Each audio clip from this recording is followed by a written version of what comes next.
RPSC first grade की revision classes के अंतर्गत अब हम पढ़ेंगे बहुपद के शून्यांक और गुणांकों में क्या संबंध होता है, मतलब relation between zeros and coefficient of a polynomial. ये टॉपिक बहुत ही ज्यादा आसान है, बस नाम नाम का टॉपिक है। इसमें देखो समझते हैं कि कोई भी बहुपद है जैसे 2x + 5 है, इसमें शून्यांक और गुणांकों में संबंध कैसे ज्ञात करते हैं। तो सबसे पहले हमें समझना होगा कि गुणांक क्या होता है। तो देखो गुणांक का अर्थ होता है गुणा प्लस अंक। इसका मतलब वह अंक जो चर पद से गुणा हो रखा हो, चर पद से गुणा हो रखा हो। इसका मतलब चर पद का जो गुणांक होता है वही इस बहुपद का गुणांक होता है। तो यहाँ पे x के साथ में कौन सी संख्या है वो गुणा हो रखी है, तो 2। तो हम कह सकते हैं कि x का गुणांक क्या है, x का गुणांक हो जाएगा 2।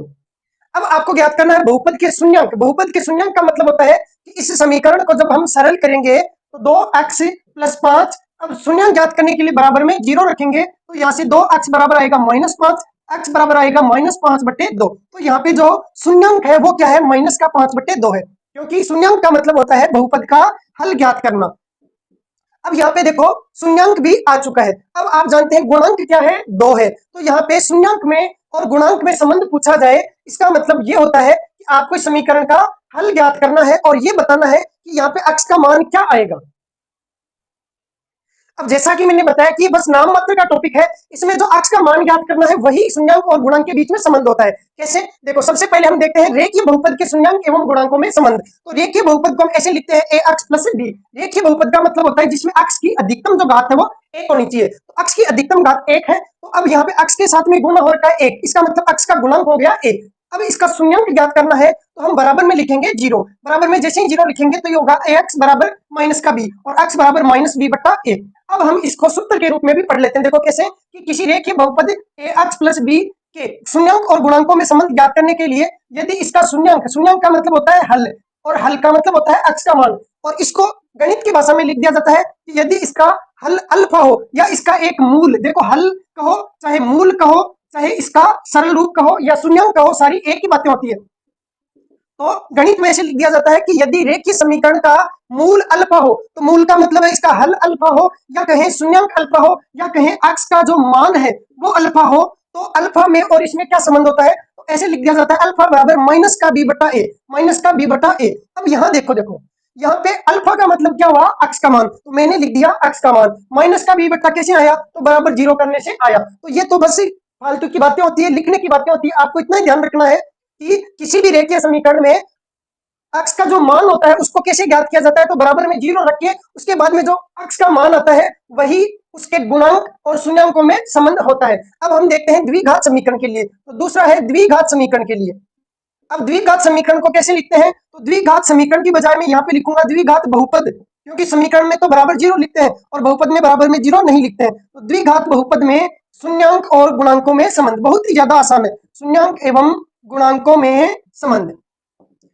अब सबसे पहले तो ये देखते हैं कि द्विघात समीकरण को कैसे लिखा जाता है। ऐसे लिखा जाता है ax² + bx + c।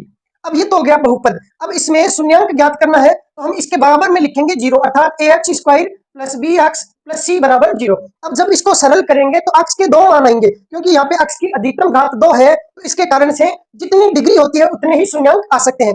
अब देखो यहाँ पे तो इसको सरल कर लिया, लेकिन इसको सरल करने के लिए आपको गुणनखंड ज्ञात करने पड़ेंगे। इसके लिए देखो एक सीधा सूत्र होता है कि यदि इसके मूल, मूल का मतलब इसके हल, या कहें x के 2 अलग अलग मान, यदि इसके मूल अल्फा तथा बीटा हो, यदि इसके मूल अल्फा तथा बीटा हो, तो इसमें संबंध होता है मूलों का योग बराबर। देखो अल्फा + बीटा मूलों का योग बराबर होता है, यहाँ वाले जो x है उसके गुणक को निगेटिव कर दो, मतलब -b/a। आपको ऐसे करना है -b/a। और दूसरा रिलेशन होता है मूलों का गुणनफल अल्फा बीटा बराबर यहाँ वाले में इसका भाग दे दो, अर्थात c/a। अब देखो दोनों को एक साथ कंपेयर करके देखो, अगर दो ही पद है मतलब ax + b है, तब तो एक ही मूल होगा और उसका मान आ जाएगा -b/a। लेकिन अगर द्विघातीय बहुपद है तो उसमें 2 मान आएंगे, तो पहला तो हो जाएगा अल्फा और बीटा के 2 मान आएंगे, इसका मतलब अल्फा + बीटा मूलों का योग तो हो जाएगा -b/a और मूलों का गुणनफल होता है c/a। तो यहाँ वाले बीच वाले का तो चिन्ह बदलना है, मतलब माइनस का करके एक का भाग देना है और यहाँ वाले को ऐसा का ऐसा लिख के भाग देना है। ये हो गया द्विघात में। अब देखना त्रिघात में, बहुत ही ज्यादा आसान है, बस ये नाम मात्र के 2 मिनट का टॉपिक होता है, बस इसे दे रखा है सिलेबस में और हम डर जाते हैं कि पता नहीं क्या रिलेशन होता है। तो देखते हैं, देखो त्रिघात में, अब त्रिघात वाले में क्या होगा, ax³ + bx² + cx + d, इस रूप में लिखा जाएगा त्रिघातीय बहुपद। अब देखो इसके मूल जो है वो तीन होंगे, इसका मतलब अल्फा बीटा और गामा होंगे। तो अल्फा बीटा गामा तीन मूल है, तो पहला संबंध तो होगा मूलों का योग, मतलब direct alpha plus beta plus gamma बराबर, यहां से हो जाएगा माइनस का बी बटा ए, तो हम लिखेंगे माइनस का बी बटा ए। उसके बाद में दो दो का गुणनफल आएगा, alpha beta plus beta gamma plus gamma alpha या अल्फा गामा बराबर, इस बार हो जाएगा माइनस का सी बटा ए, तो हम लिखेंगे माइनस का सी बटा ए। और तीसरा आएगा तीनों का गुणनफल, मतलब अल्फा बीटा गामा बराबर आ जाएगा डी बटा ए, डी बटा ए। देखो आपको ये ध्यान रखना है कि पहले आएगा माइनस का तो माइनस बी बटा ए, फिर आएगा प्लस का तो प्लस का सी बटा ए, फिर आएगा वापिस माइनस का तो माइनस का डी बटा ए, यहाँ पे आएगा सी बटा ए प्लस का। ध्यान रखना, देखो पहले माइनस का बी बटा ए, उसके बाद में सी बटा ए, उसके बाद में वापिस माइनस का डी बटा। अब हम तीनों को एक साथ देख लेते हैं, बहुत ही ज्यादा आसान है। देखो रेखिक बहुपद को लिखा जाता है ax प्लस बी के रूप में, तो यहाँ पे इसके मूलों का मान ज्ञात करना हो तो इसमें केवल एक ही मूल होता है, और वो मूल होता है अगर अल्फा, अल्फा का मान आ जाएगा माइनस का बी बटा ए, तो यहाँ पे लिखा है माइनस का बी बटा ए। सरल करके देखेंगे तो बराबर में जीरो रख के पक्षांतरण करेंगे, अक्स का मान माइनस बी बटे ए ही आएगा। अब अगर द्विघातीय बहुपद है तो यहाँ पे दो मूल होंगे अल्फा और बीटा, तो मूलों का गुणनफल तो हो जाएगा अल्फा, मूलों का योग तो हो जाएगा अल्फा प्लस बीटा, ये तो हो जाएगा माइनस का बी बटा ए, तो ये हो गया माइनस का बी बटा ए। उसके बाद में मूलों का गुणनफल, मूलों का गुणनफल होता है अल्फा गुणा बीटा, अल्फा बीटा बराबर सी बटा ए। तो यहाँ पे ध्यान रखना, पहले माइनस का चिन्ह आता है तो माइनस बी बटा ए, उसके बाद में प्लस का चिन्ह आता है तो प्लस का सी बटा ए।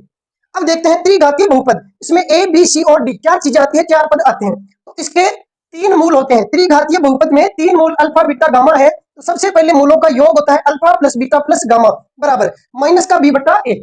उसके बाद में दो दो का गुणनफल आएगा तो अल्फा बीटा फिर बीटा गामा, उसके बाद में अल्फा गामा बराबर होता है सी बटा ए।